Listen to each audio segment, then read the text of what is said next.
Now we're going to start the horror book section. Now you can tell already that horror is going to be a pretty big theme here, so there's plenty more horror related book videos to come. But first of all, what I have here is Universal Horrors. Now this is kind of like, as far as books go, this is the Bible of Universal monster movies. It goes through everything. It starts with the 30s and goes into the 40s, so it's the whole Universal horror cycle from 1931 to 1946. Doesn't leave anything out, even does the Sherlock Holmes movies and anything that's even close to horror. So this is very in-depth, lots of information about the making of the movies, lots of information that you might not even want to know because it goes so in-depth with them.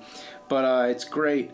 Lots of great pictures, just all around great stuff. It has a lot of critical stuff too, like the authors have their opinions, so you don't have to agree with them. I don't agree with some of the things. Apparently the author's not a very big Bela Lugosi fan, but that's okay. Then of course we got to go into the Hammer films. Now as far as Hammer books go, there's a lot of them, so I don't know if there's any one definitive one, but all the ones I've had are pretty good, like the Bray Studio years.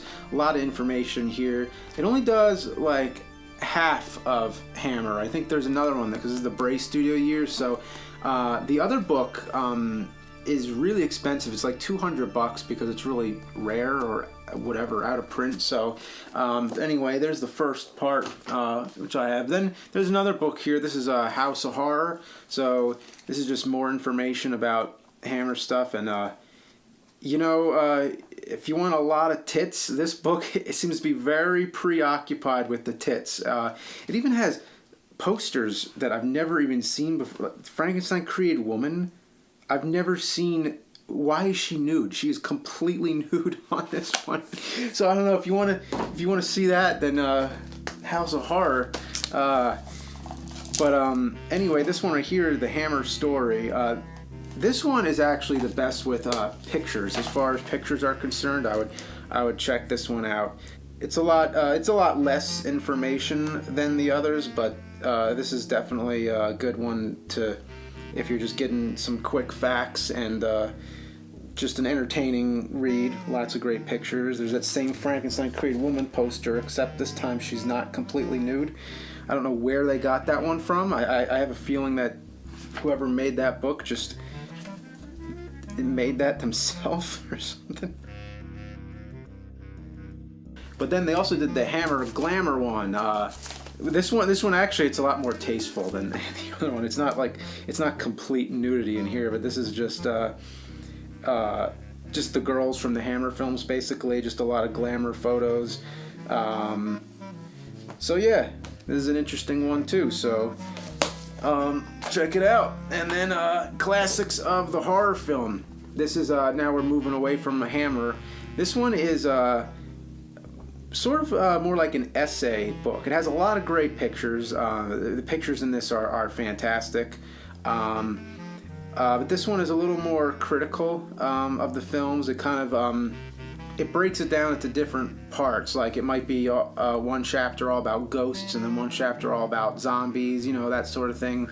But it looks at the whole genre as a whole, how certain films influenced other films, and just a really good look at the horror genre. Actually, I bought this at a gift shop, I think, at Universal Theme Park in Hollywood when I was like 15. So I've had this book for that long, and this is always a really good one that I've gone back to. So I definitely recommend this one.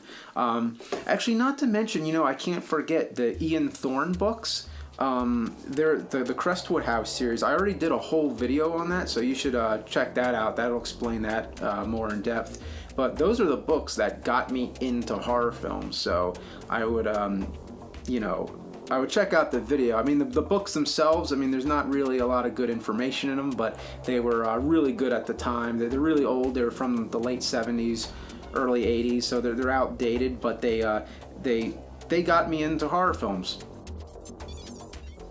Then we have the Encyclopedia of Monsters. This is essential to have in your collection if you're a fan of monsters, because they're all in here. Everything up to the time when it was made. I had this book in college. This is the same book. Actually, it's surprising this book has survived with me for so long, because I've lent this book to so many people I can't count.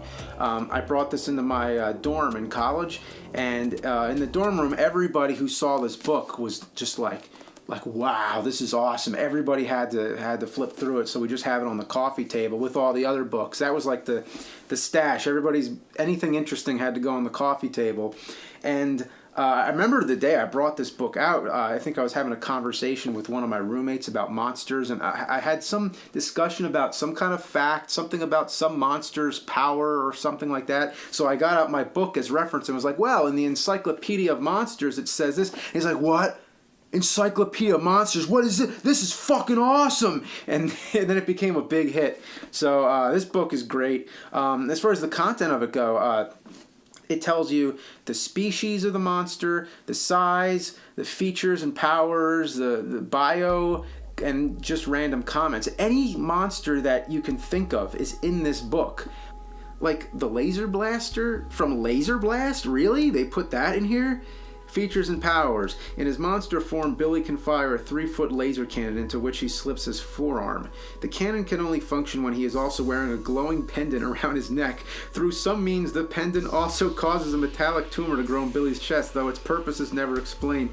Like, it's trying to make sense as much as it can. The thing about this book, it spans not only monsters in movies, but monsters in literature, comics, video games. It even has places like Atlantis and the center of the earth from Journey to the Center of the Earth. I have yet to find anything that's not in this book. So you want a really good reference for monsters, check this out. Oh, and it's by Jeff Rovin, apparently. And Jeff Rovin was the same guy who did all those How to Win at Nintendo books and the novelization of Mortal Kombat and stuff like that. So Jeff Rovin's a name that has come up a lot in my childhood. So there you go. Check it out.